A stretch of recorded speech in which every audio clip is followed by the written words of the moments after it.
So today, every once in a while, I deal with the flesh and the spirit. Right? We seen how we seen a couple things about the flesh and the spirit. What's one of the things that's common with the flesh and the spirit? One thing that constantly goes on between the two. It's a battle. It's a fight, right? It's a war. All the time since the very beginning. The flesh and the spirit been at war since the garden. Right? So sometimes we got to revisit dealing with the flesh and the spirit. This lesson is going to be entitled, "The Spirit is Willing, but the Flesh is Weak."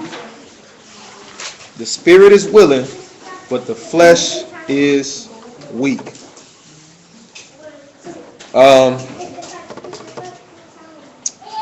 Let's get 1 Corinthians chapter 15, verse 50. Let's revisit a couple little points before we get into the main meat of the lesson. You know what I'm saying? This lesson was catered to people that were supposed to be here, but y'all just bear with me through it. You know what I'm saying? 1 Corinthians 15 and 50.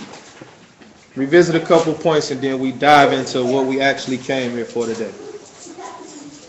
1 Corinthians chapter 15 and verse 50.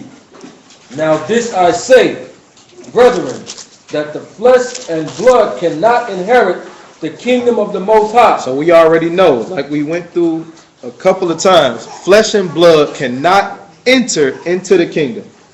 So this is one of the reasons why your flesh is going to forever war against your spirit. Even if you're walking completely in the spirit, your flesh does not go away. It's going to be on you your entire life.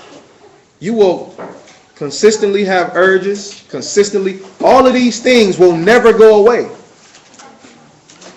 What has to happen is you have to strengthen your ruach, like we talk about all the time, right? Galatians chapter 5, verse 17.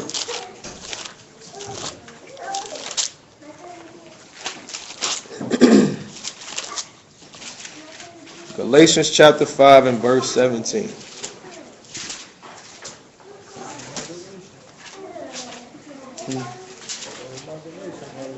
Let's throw it up. 17. I want that man arrested. Galatians chapter 5 and verse 17. For the flesh lusteth against the spirit, and the spirit against the flesh. They at war, right? Go ahead. And these are contrary the one to the other, so that you cannot do the things that you would. But if you be led of the spirit, you are not under the law. Go back to verse 16. Verse 16.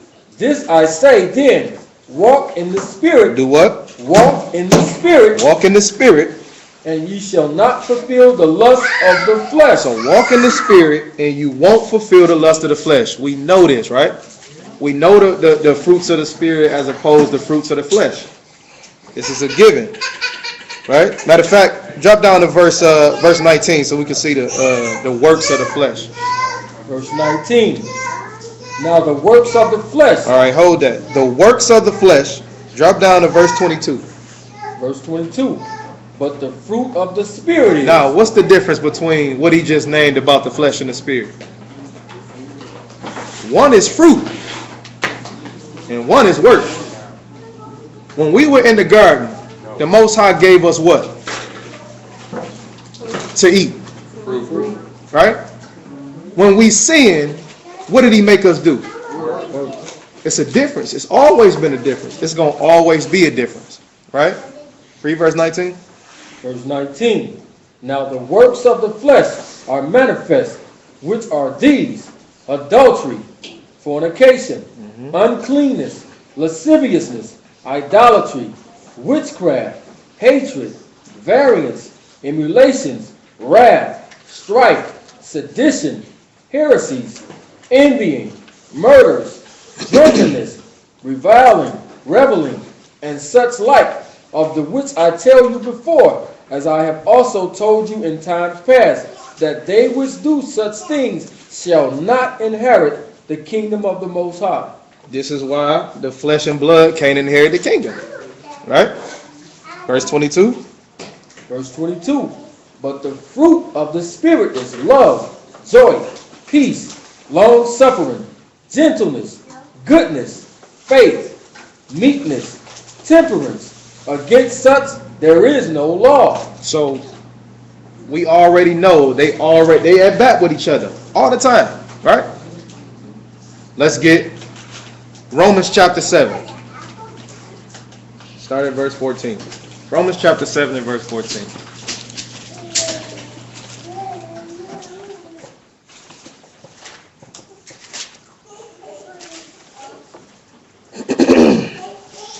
Romans chapter 7 and verse 14. So he just told us to walk after the Spirit, right?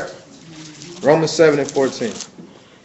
Romans 7 and 14. For we know that the law is spiritual. Hold up. How do we know that? Paul said that for a reason. How do we know that? How do we know that? If somebody asked you, how is the law spiritual? How will we know that? Because he said it as if this is something that is common. We know that the law is spiritual. It's the what? And what is that? Spirit and truth, right? How can you show me that the law is spiritual? We can go there. We're going to go there.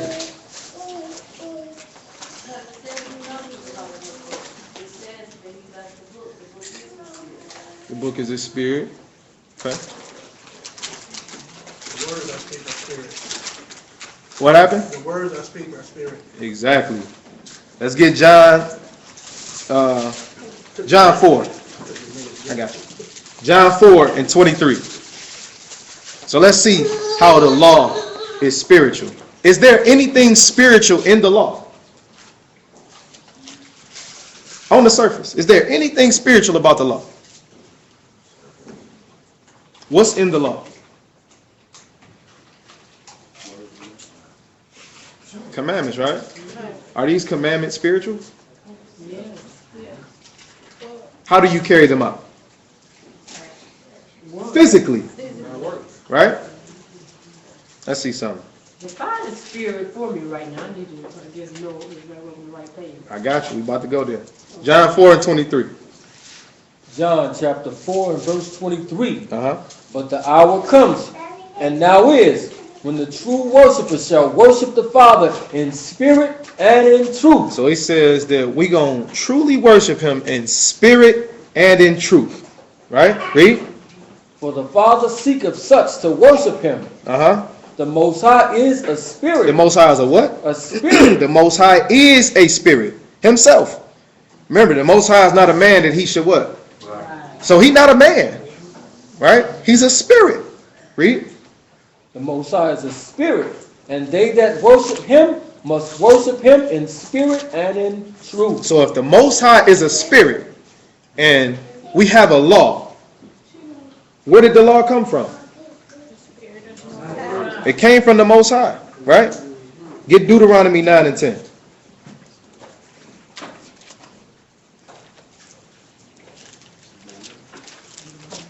Deuteronomy chapter 9 and verse 10.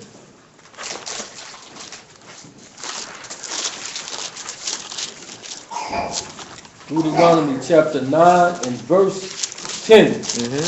And Yahuwah delivered unto me 2 tables of stone, written with the finger of the Most High. So in these 2 tables of stone, which was the testimony, they was written by what? The finger of them, right? Which would have to make it what? Spiritual. Read. And on them was written according to all the words which Yahuwah spake with you in the mount out of the midst of the fire in the day of the assembly. Get Exodus chapter 20 and verse 1.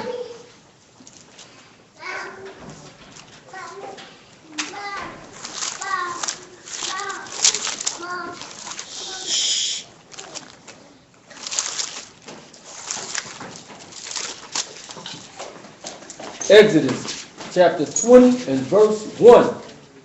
And the Most High spake all these words, saying, I am Yahuwah thy power, which have brought you out of the land of Egypt, out of the house of bondage.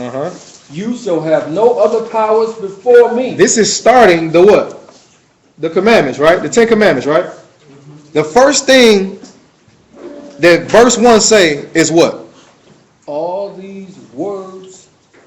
Spake who? The Most High spoke the words, right?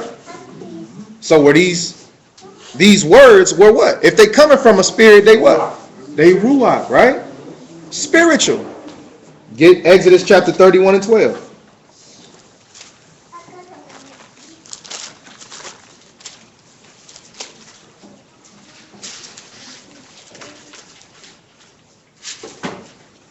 Exodus chapter 31 and 12. And Yahuwah spake unto Moses, saying, Speak you also unto the children of Israel, saying, Verily, my Sabbath you shall keep. So a lot of people, especially in the church, be like, well, the law of Moses, yeah, because Moses gave it. But from who? The Most High. Spiritual, right? We know that the Sabbath, keeping the Sabbath, it has a spiritual effect. We worship the Most High on the Sabbath, right? But what don't you do on the Sabbath? You don't work, right? This is a physical thing you have to not do, right? Uncleanness, right? In order to clean yourself, what has to happen? When you're unclean, what do you have to do before eating? Wash yourself, right? This is a physical thing that has to happen, right? Committing adultery, right? This is a physical thing that has to happen. But the words that he spoke were what? Spirit. So when Paul tells us that the law is spiritual, we know this because we see this, right? In Deuteronomy 6 and 1.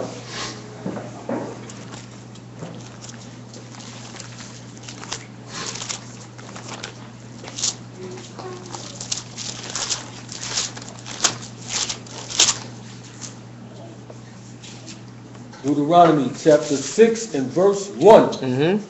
Now, these are the commandments, the statutes, and the judgments which Yahuwah your power commanded to teach you, that ye might do them in the land whether you go to possess it. That who supposed to teach them? Yahuwah your power commanded you to teach you, that ye might do them in the land whether you go to possess it. The Most High commanded everything that he said from Exodus on down, right? The Most High gave every commandment. This is what makes it spiritual. It came from a spirit. You got to worship him in spirit and in truth. In worshiping him, you got to do what? Keep his what? And his commandments go along with his law. And his law is spiritual, right? It's easy, right? Malachi 3 and 6.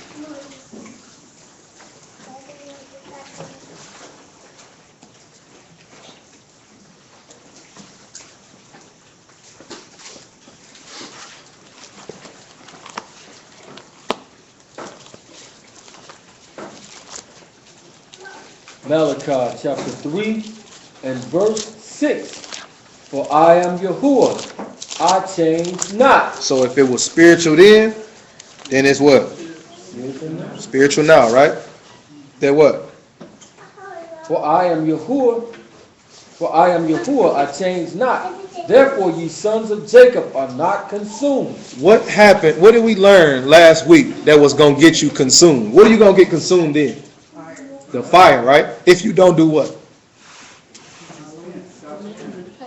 If you don't stop sinning, if you don't keep this law, if you don't have that garment on, right? Hebrews 13 and 8. That was Malachi what? Chapter 3 and verse 6.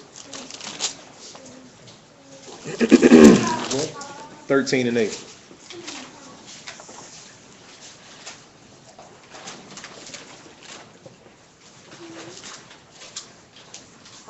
Hebrews chapter 13 and verse 8.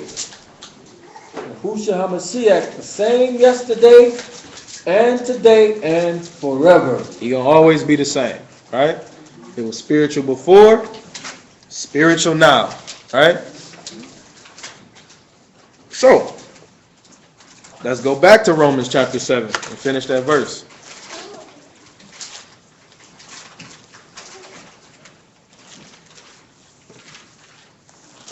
Romans 7 and 14.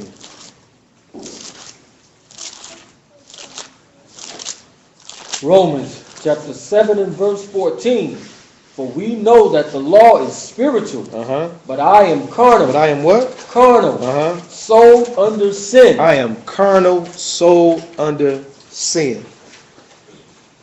Is this a fact? For everybody, or was this just Paul? This is a fact. We got to keep the law, but we sold under sin, right? So this fight ain't never been easy. And it's not going to get no easier unless you do what the man tell you to do. Right? Get Psalms 51. Let's back up how we can say that we're sold under sin. Right? We know that Adam fell. Right? And when Adam fell, everybody that came after him had his same mindset. Right? To show impiety towards the Most High or lack of respect to the Most High and His law. Psalms 51 and verse 4. Psalms chapter 51 and verse 4. Against you, you only, have I sinned, and done this evil in thy sight, that thou mightest be justified with when thou speakest, and be clear when thou judgest. Behold, I was shapen in iniquity. Is that the same for everybody here? Read. Behold, I was shapen in iniquity, and in sin did my mother conceive me. So we all came forth out of flesh, out of sin. The only person that wasn't conceived in sin or in a sinful flesh was Adam. Even Mashiach had to come in the flesh, in the sinful flesh, and condemn sin to his face. Right? So we know that we got the Ruach on one hand, we got the flesh on the other hand. You were sold under sin. Then you got the Most High telling you to walk in the Spirit. Think about Daniel, right? Daniel was taken into captivity under the Assyrians. But what was he commanded to do? Babylonia, I'm tripping. What was he commanded to do? What was he commanded to do by Yah? In the land of their captivity, what was he commanded to do? Daniel. Towards where? Towards the land, right? He was commanded to pray towards the land. If he went with what would appease his flesh, not getting killed, right? What would he have done? He wouldn't have prayed. But because he had to follow after the Spirit, he did it anyway, and he was put in danger. You closed that window up so they wouldn't see him. He should have closed it. See, so that's why. What did I say now? That's why he say go in your closet and pray. Right? But being so carnally under sin and having to follow after the Ruach is not easy. Romans 8 and verse 4.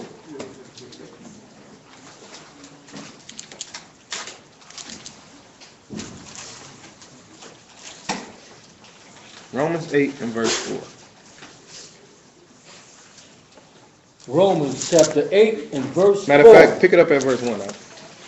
Romans 8 and 1. There is therefore now no condemnation to them which are in Yahushua HaMashiach, who walk not after the flesh, but after the Spirit. So if you walking after the Ruach, ain't no condemnation. You good to go. But are we fully convinced within ourselves that we completely walking in the Ruach? This is what we got to get to. You know what I'm saying? All of us. This is what we got to get to where we can walk with our head held high. Like if it's over today, I'm good money. Right? Read. For the law of the Spirit of life in Yahushua HaMashiach have made me free from the law of sin and death. It made me what? free from the law of sin and death. Mm-hmm. For what the law could not do, in that it was weak through the flesh, the Most High sending his own Son in the likeness of sinful flesh, and for sin, condemned sin in the flesh. Now, Quad went over this lesson about Paul's writings, right? How many of y'all sharp today? Razor sharp.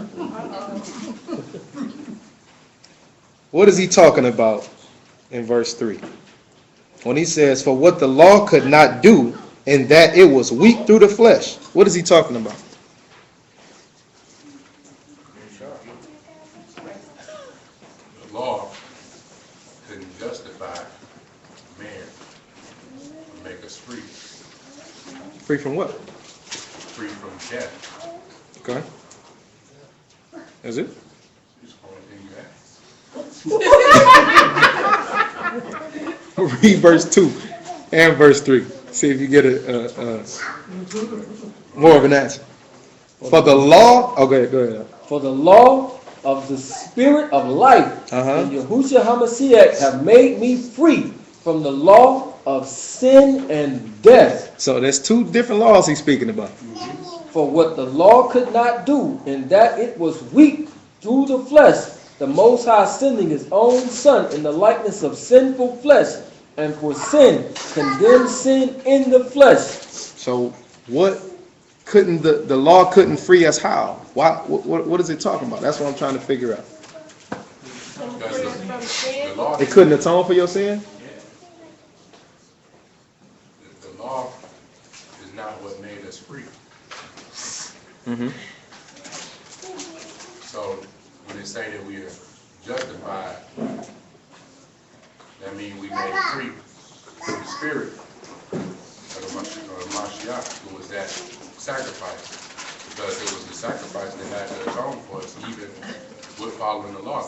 There was still daily sacrifices in order to atone for sin. Mm-hmm. So you couldn't escape the sin and death. And not just your death, but there was death in order to atone for sin. There had to be death. Daily. Sin and death. If you sin, what had to follow in order to atone?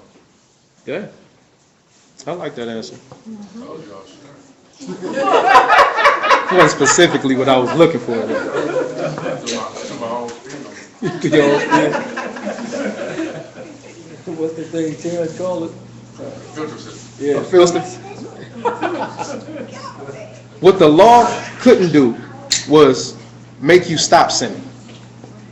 Even though you saw people getting killed every day, you saw these animals getting killed every day, it still couldn't free you from sinning. But when Hamashiach died, what did he give?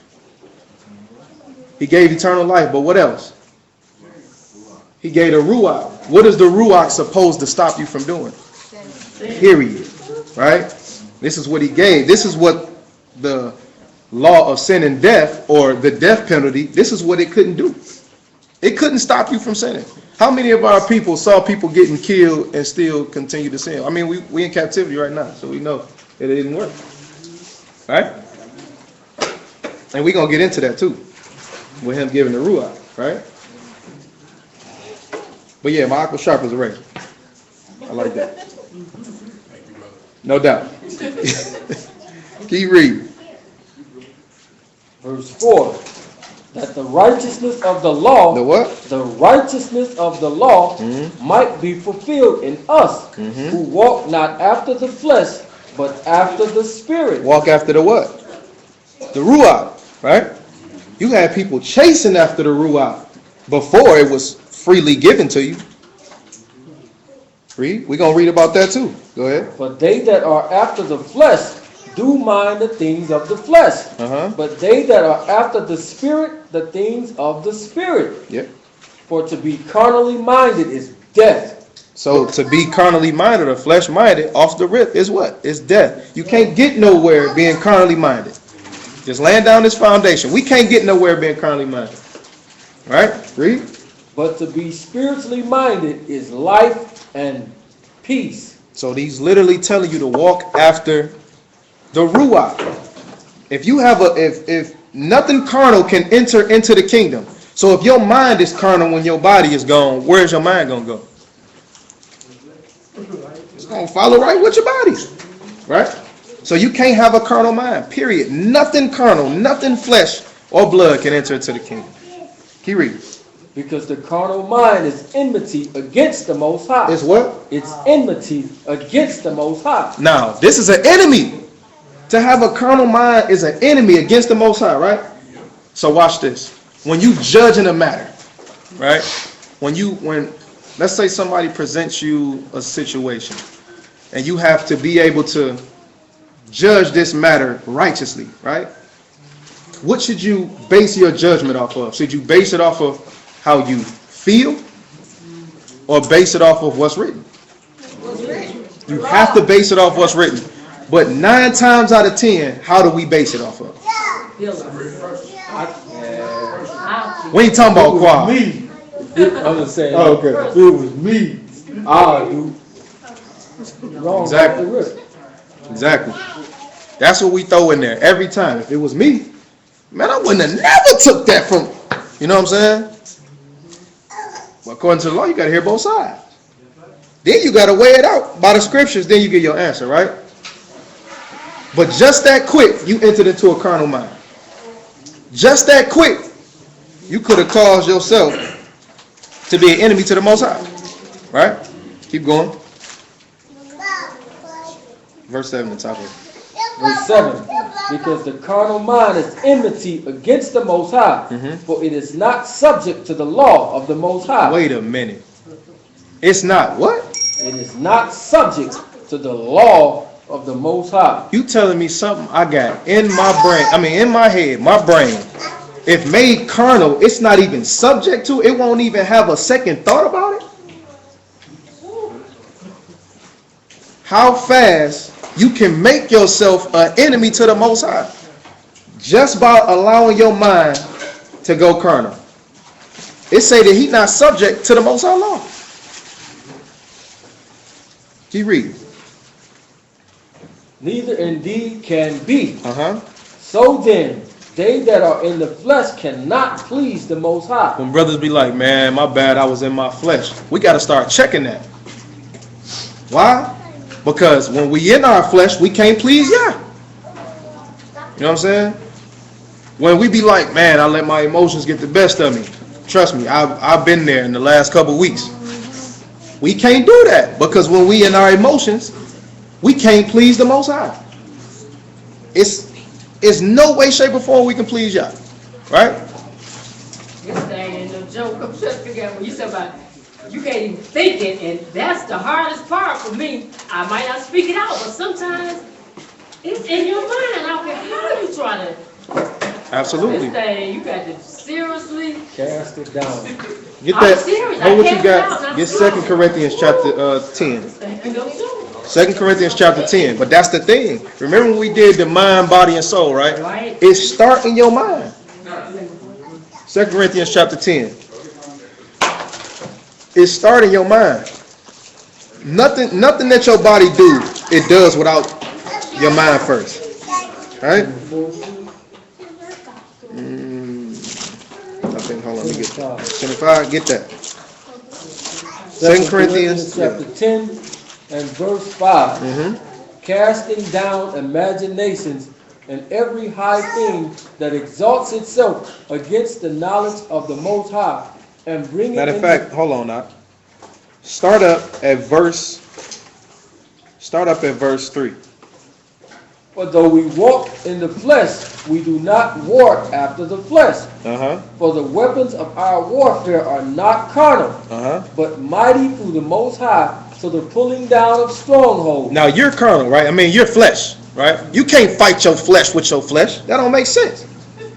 You can't beat yourself up. Wait, he said to pinch. Pinch me, I'm dreaming. No, you can't beat yourself up. You know what I'm saying? Yo, you know how the Muslims do, they be cutting themselves. But we ain't into all that. You know what I'm saying? You can't fight your flesh with your flesh. So he said the weapons of our warfare is spiritual. Right? Read. casting down imaginations and every high thing that exalteth itself against the knowledge of the Most High. This is our first weapon. It says the casting down imaginations and everything that exalts itself against the knowledge of the Most High. How many of y'all got the knowledge of the Most High? Knowledge of His law, knowledge of His truth, knowledge of His word, right? So when you think these things in your mind, it ain't like they ain't gonna shoot in your brain, right? The first thing you got to do is shoot it down. The first thing, right? It say casting down imaginations and everything that exalts itself against the knowledge of Yah, and what? And bringing into captivity every thought. Every what? Every thought. Every what? Every thought. Every single thought. Can you imagine going through and following? Because when I first started getting into the book and I seen this, everything I used to think about, I used to be like, man, is that about the Most High? Is that right? Is that wrong?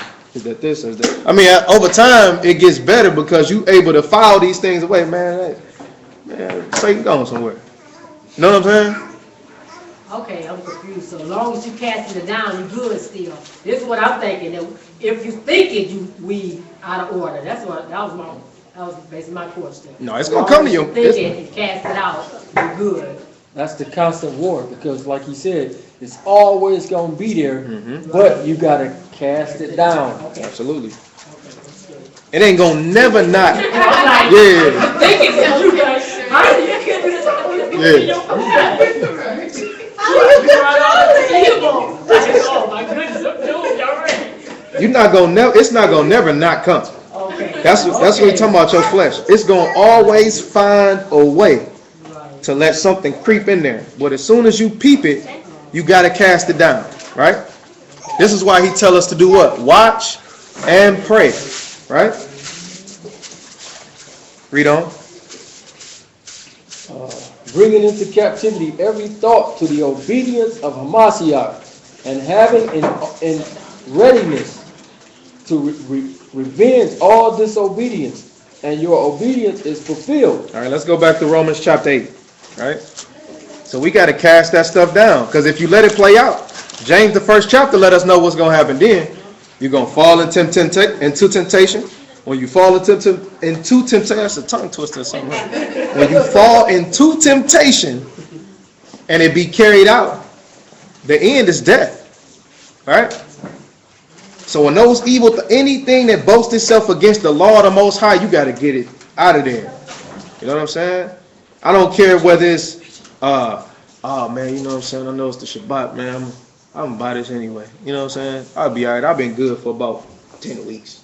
You know what I'm saying? I'm good. You know what I mean? Or, man, I can take a peek at this. You know, I'm good. Right?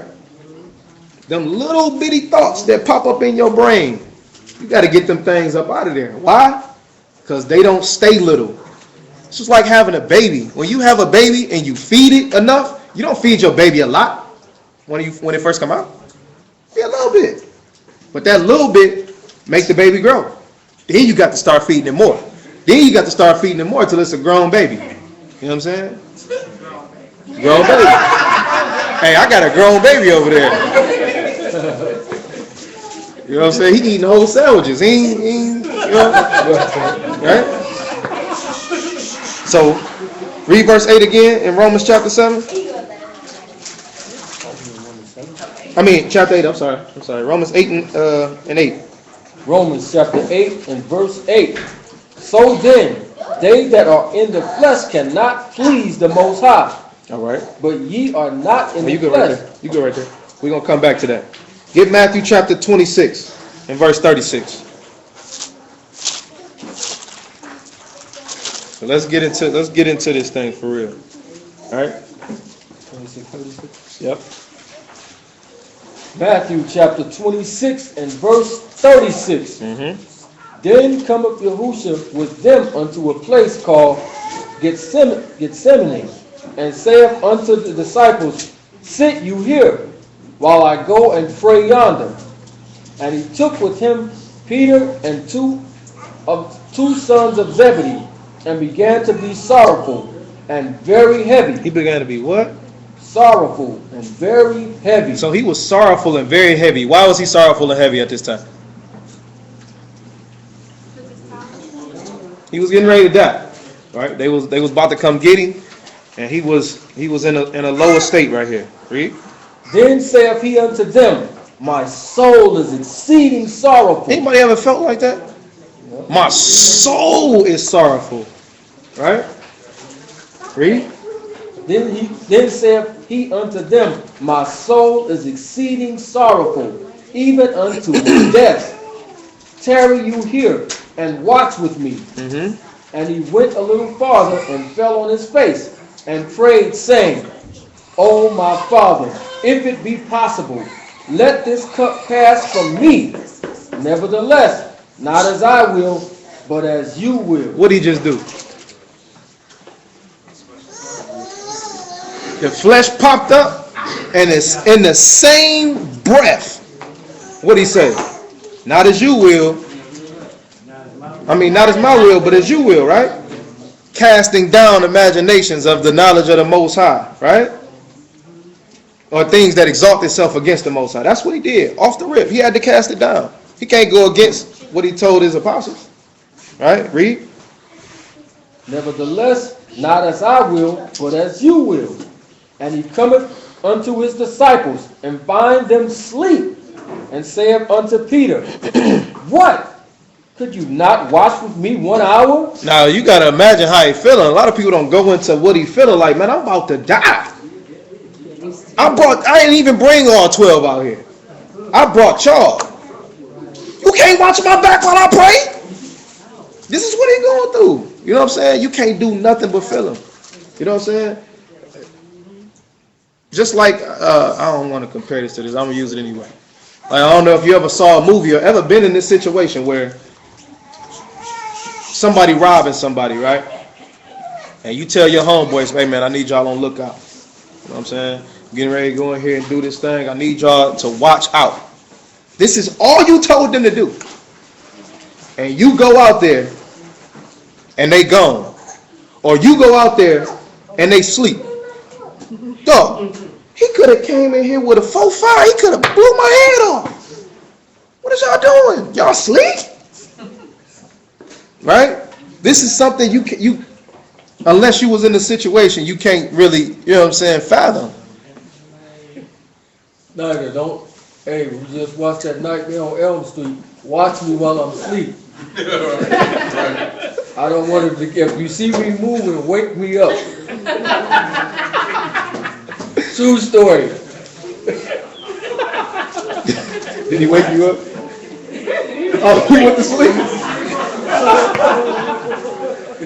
If you see me moving, wake me up. You wake up mad because he over there asleep. Man, what the fuck you doing? You sleep. So basically, Peter was like, am I my brother's keeper? I hope not. I hope not. Right? Well, let's see what verse 41 says. Verse 41. Watch and pray that ye enter not into temptation. Wait a minute. Watch and pray that you enter not into temptation. This goes to a whole bunch of stuff in the script. We're going to get into a couple. But this, what did temptation have to do with them watching that with him? Right? It says, watch and pray that you enter not into temptation. We're going to get into that. But what does it say after that? The spirit indeed is willing. The what? The spirit indeed is willing. So his spirit was willing. Hey, I'm ready to do whatever I came to do. You know what I'm saying? The Father gave me a job. You know what I'm saying? He was letting them know off just within himself. This is the man that was sent to save the world. You know what I'm saying? This was the man that was sent to condemn sin in the face. The one who walked out in perfection, walked in the Ruach, right? And his flesh was weak. So if his flesh was weak, what type of chance do we got? That show you how much you got to be on it. And that show you why the book tell you that the righteous shall scarcely be saved. Read on. The spirit is indeed is willing, but the flesh is weak. But the flesh is weak. Right? Can I ask y'all a question? Get Genesis chapter 2. Go to Genesis chapter 2.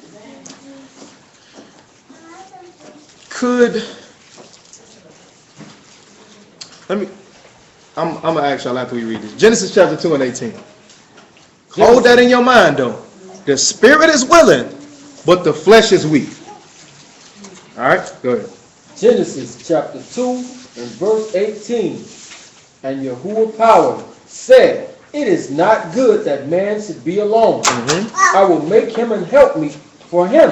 And out of the ground Yahuwah power formed every beast of the field. Hold up, he says out of what? Out of the ground. Out of the ground, everything was formed, right? Even Adam himself, formed from the dust of the ground. Everything came from the ground, read. Formed every beast of the field and every fowl of the air, and brought them unto Adam to see what he would call them. And whatsoever Adam called every living creature, that was the name thereof. Right. And Adam gave names to all cattle, and to the fowls of the air, and to every beast of the field. But for Adam there was not found an helpmeet for him. So everybody else got a helpmeet. But Adam ain't got one. Right? Everything else got a pair, it got a man and a woman, it got all that. He ain't got it though. This is key for this whole lesson. Right? We go over Adam and Eve a lot of times, but there's so much contained in the story of Adam and Eve. It's ridiculous. Right? Go ahead. And Yahuwah power caused a deep sleep. He did what? He caused a deep sleep to fall upon Adam. So he caused the deep sleep to fall upon Adam. Read. And he slept. And he took one of his ribs and closed up the flesh instead thereof. Okay. He just took a rib from Adam to create Eve, right? The spirit is willing, but the flesh is what? Weak. B. Jerome. Yeshaya. If the Most High told Adam while he was woke, let me get a rib about you, what you think he would have said or he would have done? While he was woke, let me get a rib about you. Pops, what's up? These brand new. I just got these.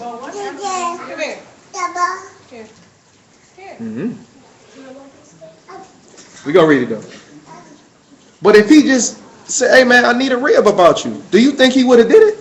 Or think he would have had some type of thought like, man.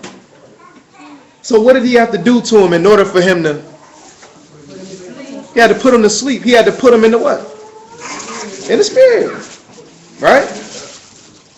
Keep reading. So in order for him to get this thing, because remember, it wasn't good for man to be alone. So this was something that he was doing to create something for Adam. Right? I know brothers that wouldn't get their income taxes for a woman. This brother gave up a rib. I'm serious. That's real talk. Say, how's she gonna get it? Right. Here? Right? I got 8,000, man. She didn't get my taxes. Right? I get one at the flea market or something. When you used to do the so-called holidays, brothers used to break up with women around Valentine's Day, right? I'm not about to get, man, look. You know what I'm saying? Things ain't working out. You know what I'm saying? This man had to give up a rib, right? Read on. And Yahuwah's power caused a deep sleep to fall upon Adam. So to give Adam something that was good for Adam, he had to cause a deep sleep to fall on him. Because who would have known if he was woke if he would have just willingly accepted it? You know what I'm saying? Read. Deep sleep to fall upon Adam, and he slept. And he took one of his ribs and closed up the flesh instead thereof. And the rib which Yahuwah power had taken from man, made he a woman and brought her unto the man. And Adam said, this is now bone of my bones. This is what? Bone of my bones. And what? Flesh of my flesh. So this was flesh of his flesh, right? Now, even though they was in the garden, they were surrounded by this light. Remember, they didn't get the immortality yet, right? The immortality was going to come when? After how long of a time? That live forever. The same thing we got to do now. How long? How many years do we have to live with Mashiach? They already was immortal. Right, that's what I was saying. Not so. They didn't eat. Remember, If it was immortal, they couldn't die. They wouldn't have died. they were supposed to eat from the tree, They didn't die until they ate from the other tree. right? He didn't give them of the fruit yet. The fruit of the tree of life, he didn't give them of the fruit yet. But once they ate from the tree of the good and evil, he said, get them out of here so they don't eat from it, because then they won't die. They will live forever. Right? We'll revisit it though. So he said, this is bone of my bone, flesh of my flesh, right? This is my rib. Right? This is where we get that term from. This is my rib. But in order for him to do it and take it, everything to be smooth, he put him into a deep sleep. Right? Let's see something. Get Romans chapter 7 and verse 12.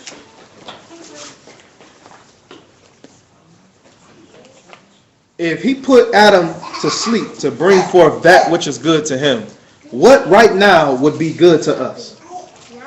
What right now does he call good for us? The law. Right? So, let's see if we can receive it now. Go ahead. 7 what? 7 and 12. Romans chapter 7 and verse 12. Mm-hmm. Wherefore the law is Kodesh, and the commandments Kodesh, and just, and good. So we know that the law is good, right? The law is good, flat out. It wasn't good for man to be alone. Remember, everything else he said, this is good, this is good, this is good, this is good. But when it came to Adam, he said it's not good for man to be alone. So he had to create something that was good, right? So he made something that was good for us. And that's the law, right? Isaiah chapter 29. Because in order for us to receive the fullness of what he brought down and gave to us from the jump, just like Adam, what are he going to have to do? When we received the commandments from Sinai, yeah. In order for, when we was at Sinai, right? And we received the commandments, how long was it after we received the commandments that we had to make a new covenant? When we had to renew the covenant? 4 years. Wasn't long at all. We renewed the covenant a couple times. Right? How long was it after we received the commandments did people get killed for not keeping the commandments? Right off. I mean, you just saw the thunderings and the lightnings and all of these. It was right there. You just got brought out of Egypt. It was right after we received it, right? So in our quote-unquote natural state, we couldn't accept this. We couldn't accept that which was made for our good. We couldn't handle it. Could we do it? Absolutely. But we wasn't ready to receive it. Right? Isaiah 29 and verse 9. Isaiah chapter 29 and verse 9. Stay yourselves and wonder. Cry ye out and cry. They are drunken, but not with wine. They are staggering, but not with strong drink. For Yahuwah have poured upon you the spirit of deep sleep. He what? Poured upon you the spirit of deep sleep. So just like Adam, in order for us to receive this stuff, he had to put us to sleep. Just like him. Let's see if this is actually talking about the law. Go ahead. For Yahuwah have poured upon you the spirit of deep sleep, and have closed your eyes. The prophets and your rulers, the seers have he covered, and the vision of all is become unto you as the words of the book that is sealed, which men deliver to one that is learned, saying, read this, I pray you. And he saith, I cannot, for it is sealed. What book could he be talking about? Torah. Right? This is the law. Read. And the book is delivered to him that is not learned, saying, read this, I pray you. And he saith, I am not learned. Read. Wherefore Yahuwah said, for as much as this people draw near me with their mouth and with their lips do honor me, but have removed their hearts far from me, and their fear toward me is taught by the precepts of men. So there's no understanding of the law right now. He poured upon us the spirit of deep sleep, right? So, let's get an example of that. Get Matthew chapter 15. So, you got the Pharisees who came up, right? You had, after this time, you had the Pharisees, you had the Sadducees, you had different sects here and there, right? Did they fully understand the law? No. Mashiach came on the scene and plenty of times checked them, right? Hold on, I'm about to read verse 14 in Isaiah 29. It says, therefore, behold, I will proceed to do a marvelous work amongst this people, even a marvelous work and a wonder. For the wisdom of their wise men shall perish, and the understanding of their prudent men shall be hid. Right? Matthew chapter 15 and verse 1. Matthew chapter 15 and verse 1. So again, in order for him to give us that thing which was intended for us in the first place, that which is good for us, the law, he had to put us to sleep in order for us to appreciate it. Adam's rib made him appreciate Eve, right? Had to. This bone of my bone, flesh of my flesh. Somebody buy you a car, you might not appreciate it that much. But if it come out of your own pocket, I bet you will. Right? Matthew 15 and 1. Matthew chapter 15 and verse 1. Then came Yahusha, scribes and Pharisees. Then came Yahusha, scribes and Pharisees, which were of Jerusalem, saying, why do your disciples transgress the traditions of the elders? The what? The traditions of the elders. The laws of the Most High. The traditions of the elders. These people don't understand the law. If they did, they would know they weren't supposed to be adding all this garbage in there anyway. Read.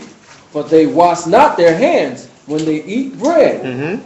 But he answered and said unto them, why do you also transgress the commandments of the Most High by your traditions? So you transgressing the commandments with your traditions. Right? Read.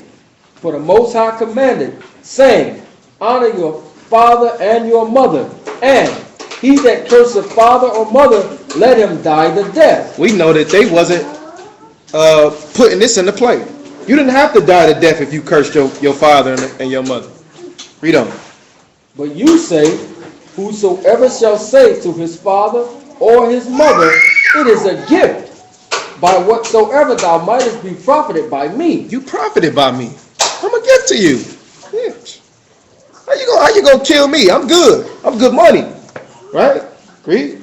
And honor not his father or his mother, he shall be free. He should be set free. When according to the law, you're supposed to be dead. Right? Drop down to verse 7. Verse 7. You hypocrites. Uh-huh. Did Isaiah prophesy of you, saying, this people draw nigh unto me with their mouth, and honoreth me with their lips, but their heart is far from me. Uh-huh. But in vain they do worship me, teaching for the doctrines, the commandments of men. He was doing this type of stuff all through his ministry, right? Because our people were asleep. The prophets, the seers, the people who's supposed to be teaching us, everybody was asleep to this law. Even to this very day, these people are asleep to this law. Right? Our own people, Israelites, sleep to the law. We say we're supposed to keep it, just like the Pharisees, but we don't know what it's talking about. Right? Get Ecclesiastes chapter 8. Matter of fact, nope, hold that. Get Numbers chapter 22. Let's look at something right quick. 2 examples, right quick.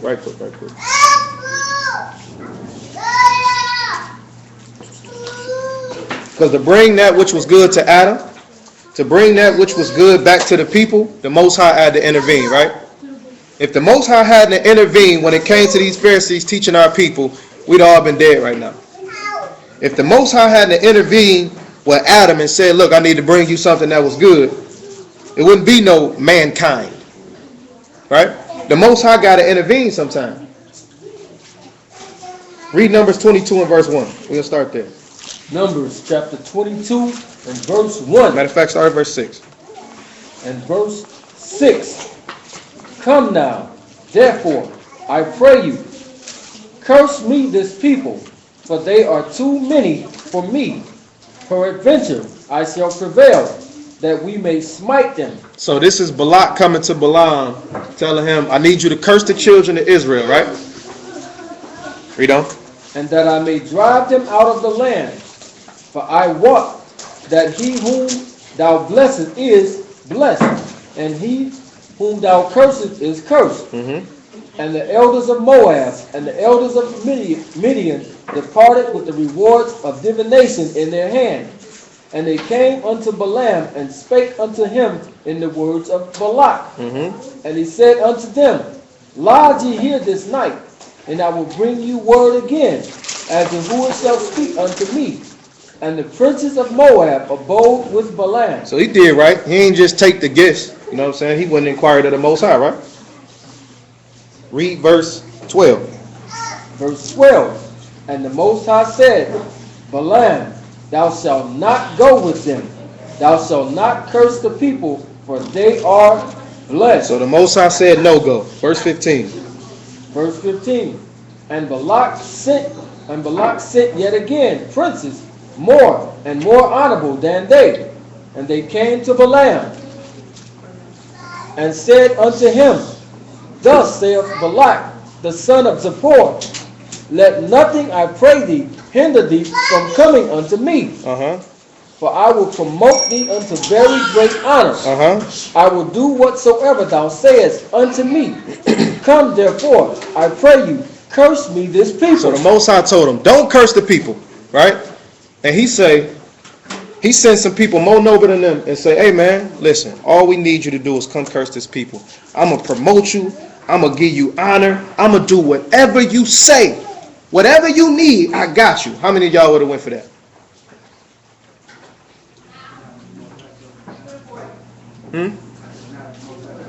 Now the Most High, okay. Would it have been appealing? Yeah. Tempting? He told you, watch and pray, lest you what?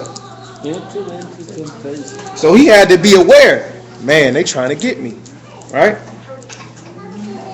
Let's read.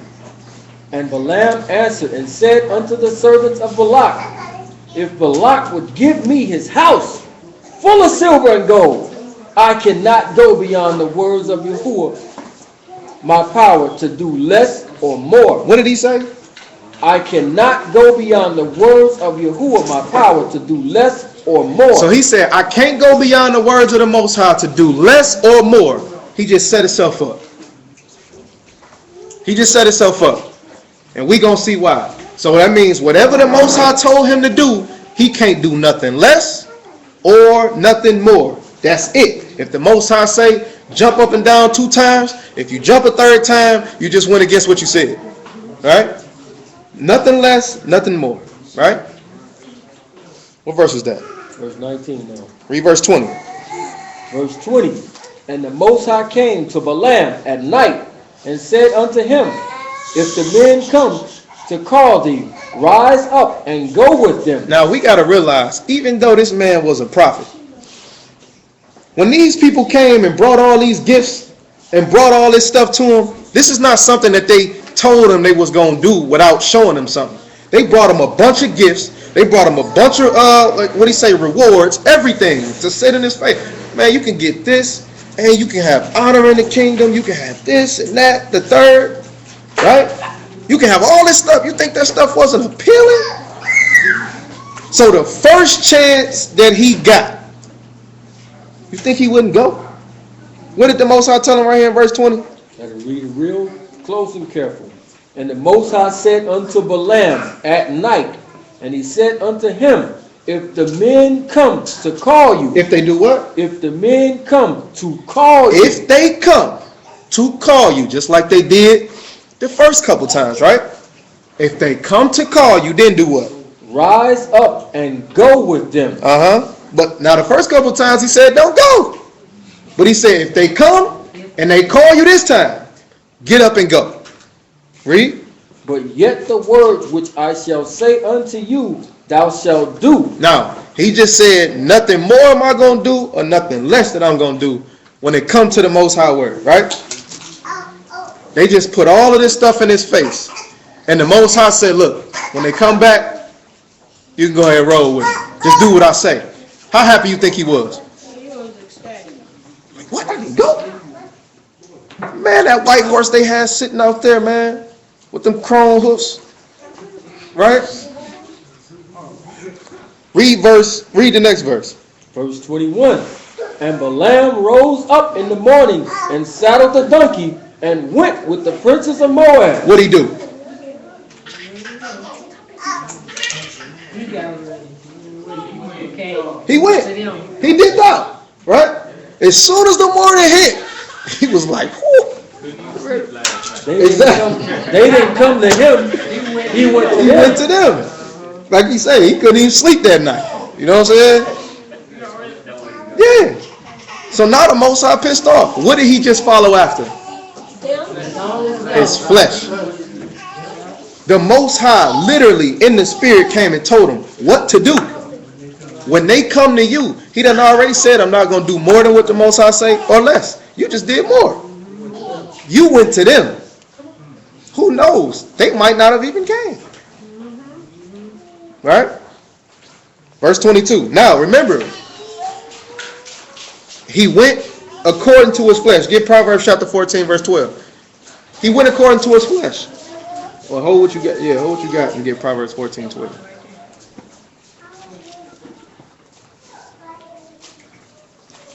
14 and 12. Mm-hmm. Proverbs chapter 14 and verse 12. Mm-hmm. There is a way which seemeth right unto a man, That do what? but the end thereof. There is a way which seemeth right unto a man, but the end thereof are the ways of death. What's the key word in there?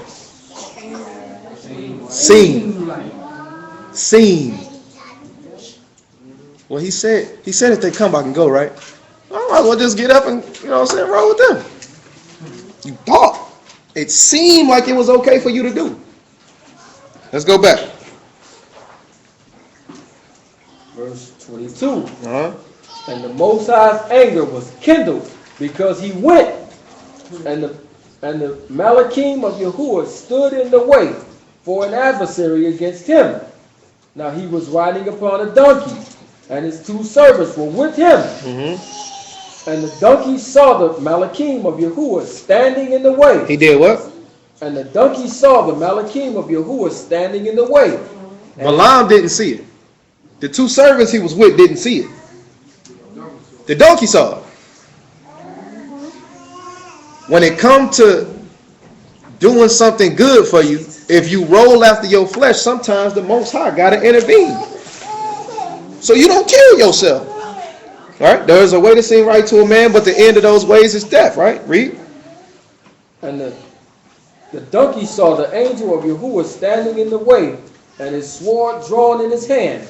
And the donkey turned aside out of the way and went into the field. Mm-hmm. And Balaam smote the donkey to turn her in the way. Mm-hmm. But the Malachim Yahuwah stood in the path of the vineyard, Drop down to verse 28. Verse 28. And Yahuwah opened the mouth of the donkey, and she said unto Balaam, What have I done unto you, that thou smitest me these 3 times? Only the Ruach HaKodesh in this donkey could cause him to talk. Right? Sometimes the Most High gotta intervene in order to keep you from your own destruction. The same thing with the Ruach and with flesh. The reason that he allowed Mashiach to come bring us that is to keep us from death. But we're going to see that. Get Acts chapter 10.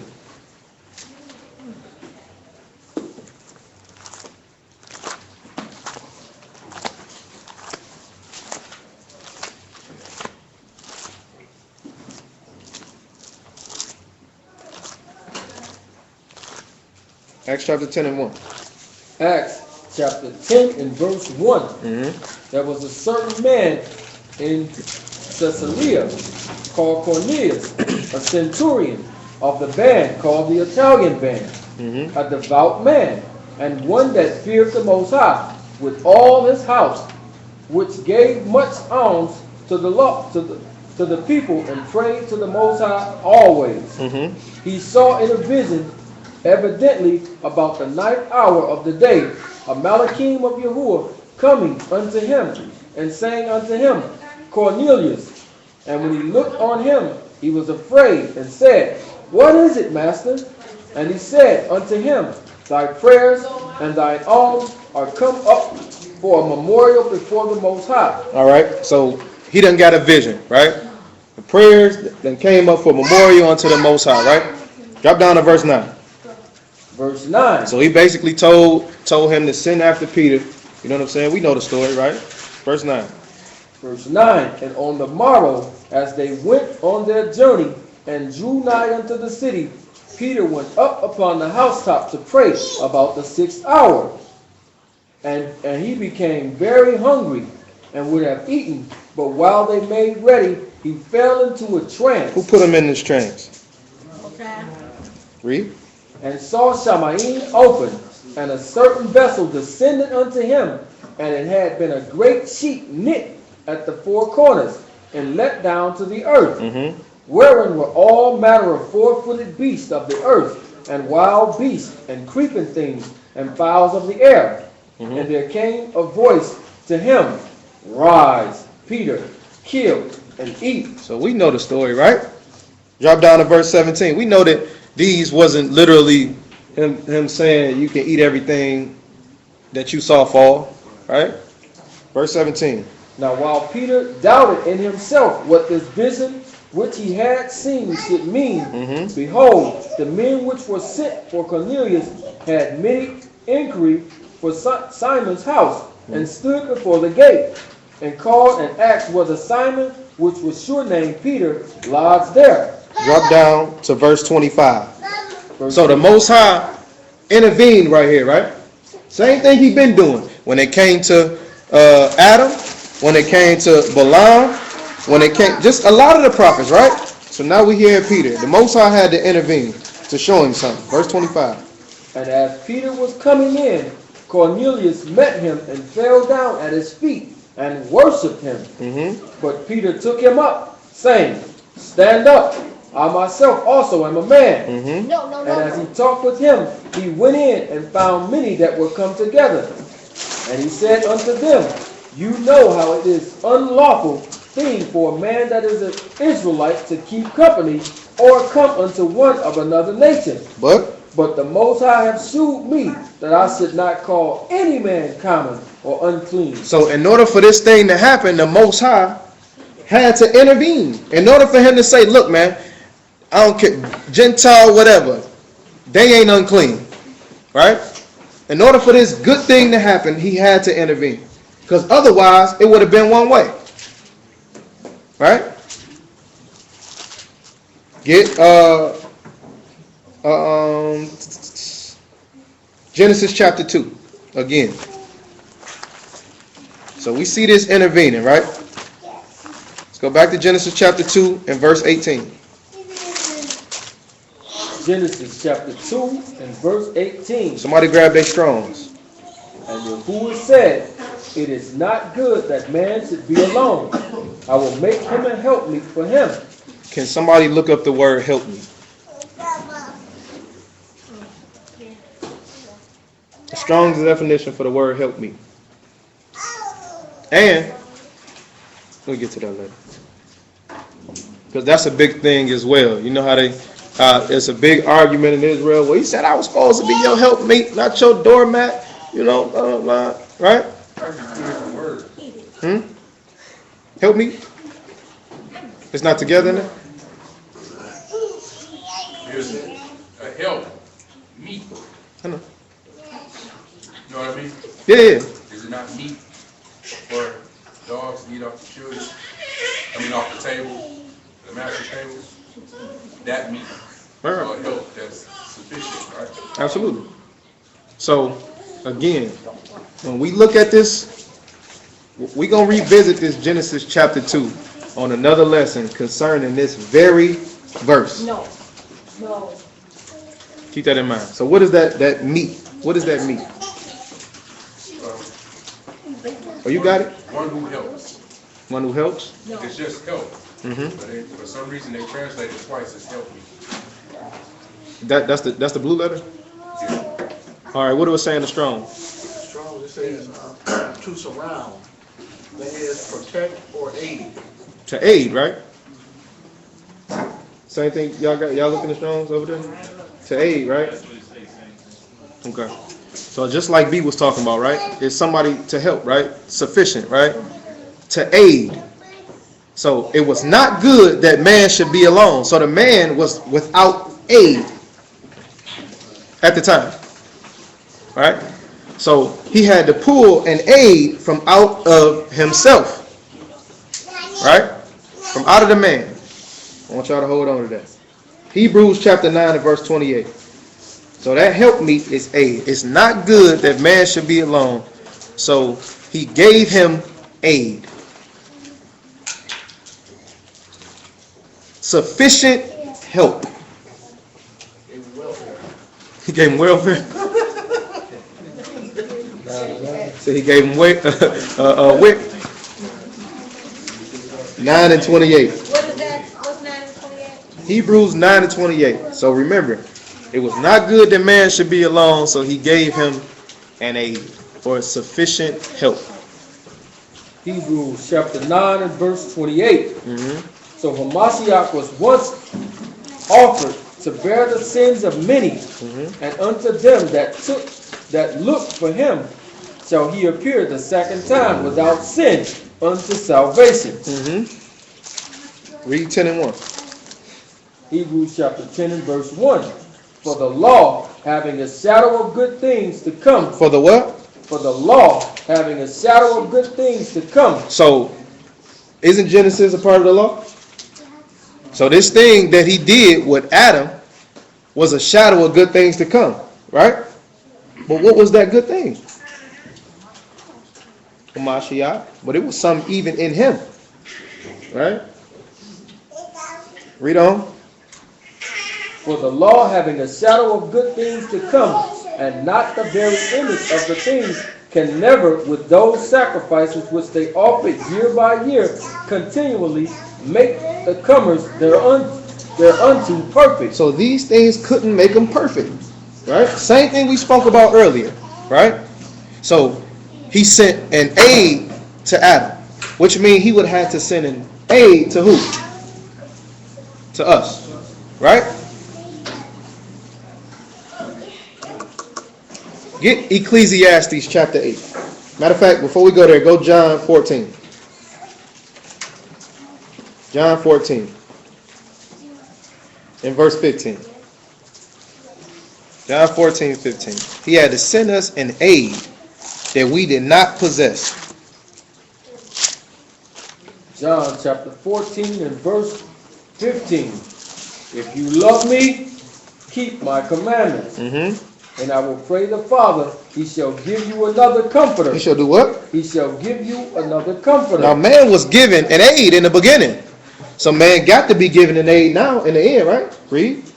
That he may abide with you forever. That he may do what? Abide with you forever. Ain't that what the woman was supposed to do with the man? Read. Even the Spirit of truth, Mm-hmm. whom the world cannot receive, because it seeth him not. So it says that this comforter was a spirit of truth, and the world couldn't see him. Read. Even the Spirit of truth, whom the world cannot receive, because it seeth him not, neither knoweth him. But you know him, for he dwelleth with you, and shall be in you. Ain't that funny how Adam rib came out of him? It says it's going to dwell with you and shall be in you. The rib was in him and dwell with him.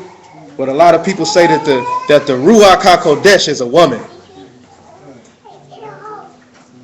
It came out of a man. The spiritual thing created the woman. We'll get back to that another time. Keep reading. I will not leave you comfortless. I will come to you. Yet a little while, and the world seeth me no more. For ye see me, because I live. Ye shall live also. At that day ye shall know that I am in my Father, and ye in me, and I in you. Drop down to verse 26. Verse 26. But the Comforter, which is the Ruach HaKodesh, whom the Father will send in my name, he shall teach you all things, and bring all things to your remembrance, whatsoever I have said unto you. So before the Ruach HaKodesh was to come, things wasn't always brought to remembrance. Also, before that, men didn't have it.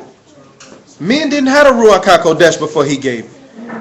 It came periodically, sporadically, right? It never stayed with nobody. Like he said, it's going to stay with you forever. It never stayed with nobody. Only David, who we sing, that it stayed with him, right? But he was a shadow of Hamashiach because the Ruach stayed with him, right? So, let's see what was before when it came to the Ruach. Get Ecclesiastes 8 and 8. Let's see how we dealt with the Ruach beforehand.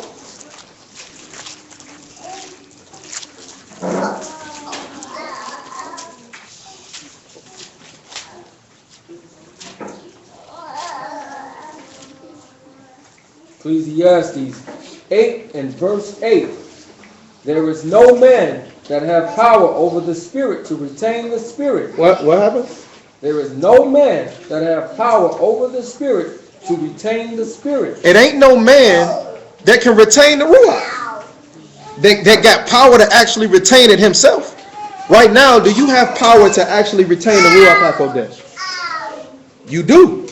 He gave you the power to retain it by doing what he said do. He said, if you believe on me, as the scripture has said, out of your body shall flow rivers of living water. We know that this rivers of living water is the Ruach HaKodesh. You have the choice in obtaining it. Read. There is no man that have power over the Spirit to retain the Spirit, neither hath he power in the day of death. And there is no discharge in that war, neither shall wickedness deliver those that are given to it. Get Lamentations 1 and 16.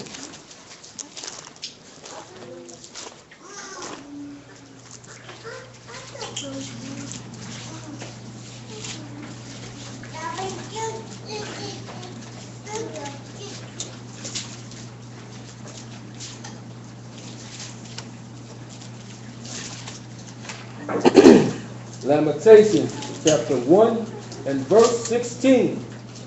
For these things I weep, mine eyes runneth down with water, because the Comforter that should relieve my soul is far from me.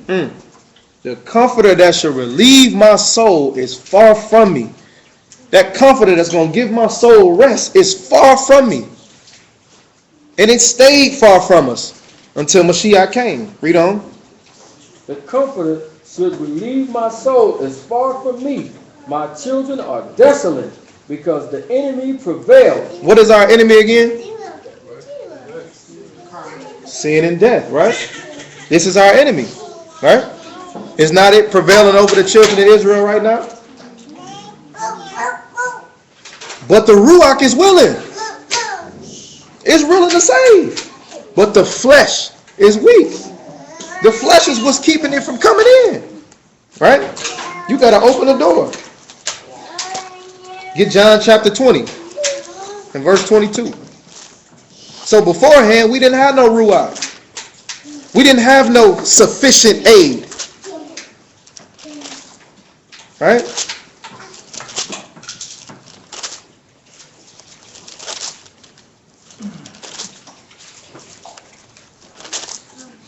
Last couple. 20 and 22. John chapter 20 and verse 22. Now, before we read this, Mashiach had to come and die, in a sense, right? To bring forth this good thing, to help us keep the commandments, right? So, he got put to sleep just like Adam did, just like we did, right? In order to bring forth that which is good to the people. Read on. John chapter 20 and verse 22. And when he had said this, he breathed on them and saith unto them, receive you the Ruach HaKodesh. So he gave them the Ruach, right? This ruach is supposed to keep you from doing what? Sinning. This ruach is supposed to lead you into the kingdom.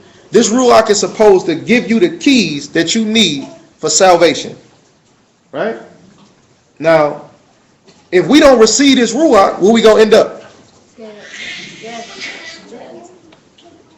Let's get a first John right quick. 1 John chapter 3.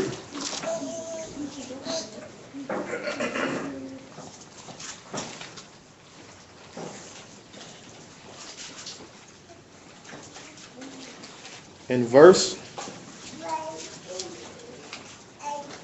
4. 1 John chapter 3 and verse 4. Whosoever committeth sin transgresseth also the law. For sin is the transgression of the law. And ye know that he was manifested to take away our sins, and in him is no sin.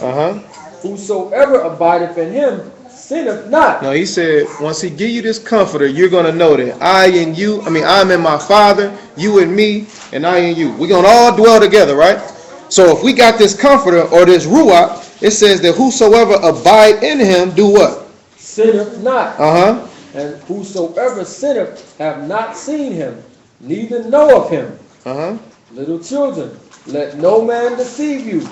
He that doeth righteousness. He that doeth what? Righteousness. What is this?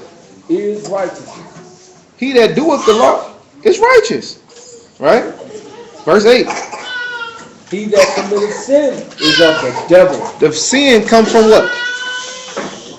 The flesh. Read. For the devil sinneth from the beginning. For this purpose. For who sinned from the beginning? For the devil sinneth from the beginning. Who sinned in the beginning?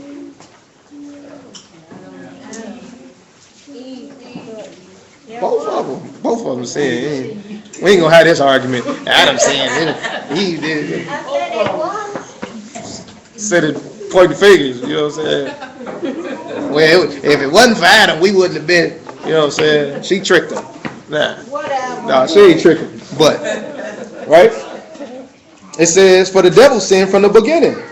Go ahead. For this purpose the Son of the Most High was manifested, that he might destroy the works of the devil. Whosoever is born of the Most High do not commit sin. For his what? For his seed remains in him, and he cannot sin, because he is born of the Most High. Let's get Romans, the 8th chapter and the 9th verse. So we had to get put to sleep. Matter of fact, get 13 and 11 before that. Romans 13 and 11. We had to get put to sleep to receive the righteousness of the law. Now we got to obtain that which is good. Go ahead. Romans chapter 13 and verse 11. And that, knowing the time, that now is high time to awake out of sleep. Now it's time to get up. We've been asleep for a long time. It's time to wake up. Read. For now is our salvation nearer than when we believe. The night is far spent. Yep. The day is at hand. Let us therefore cast off the works of darkness. The works of the flesh. And let us put on the armor of light. Which would be what?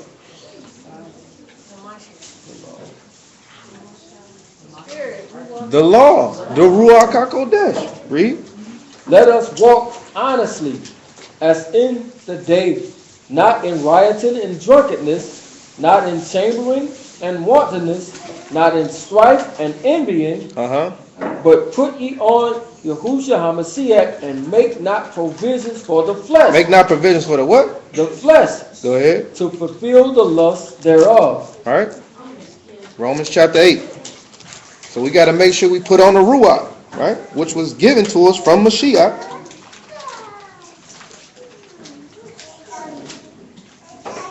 Start at verse 8 again. Romans 8 and what? 8 and 8. Romans chapter 8, verse 8. So then they that are in the flesh cannot please the Most High. But ye are not in the flesh, but in the Spirit. If so be that the Spirit of the Most High dwell in you. Uh-huh. Now if any man have not the Spirit of Hamashiach, he is none of his. And we ain't trying to be like that, right? Read. And if Hamashiach be in you, the body is dead. The body is what? It is dead Flesh is dead, right? Read. because of sin, but the Spirit is life because of righteousness. So we know we got to put on the law. We got to put on this righteousness, right? To be filled with the Ruach HaKodesh. So we can be of the Mashiach. Read verse 11. But if the Spirit of him that raised up Yahusha from the dead dwell in you, he that raised up Hamashiach from the dead shall also quicken your mortal bodies. Then he shall do what? Quicken your mortal bodies Uh-huh. by his Spirit that dwelleth in you. So we know we got to keep this law. We know we got to retain the Ruach HaKodesh, right? Read. Therefore, brethren, we are debtors, not to the flesh, to live after the flesh. We ain't in debt to the flesh. We already paid our debt with the flesh, right? We paying for it right now. Read.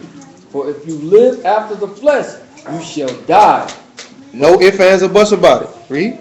But if you through the Spirit do mortify the deeds of the body, ye shall live. But if you through the Spirit mortify, kill off the deeds of the body, you gonna live. Read. For as many as are led by the Spirit of the Most High, they are the sons of the Most High. For ye have not received the spirit of bondage, again to fear, but ye received the spirit of adoption, whereby we cry, Abba, Father. The Spirit itself beareth witness with our spirit that we are the children of the Most High. That the Spirit itself bear witness. The way that you be called the children of the Most High is if you had a Ruach HaKodesh. Like he said, those that are of Israel are not all Israel. We got to make sure we got the Ruach HaKodesh. We got to make sure that our Ruach is in a fighting position to win against our flesh. If not, if we go off of that stuff that seem right, it feel right, we done for. You good? All right, shalom. Yo, so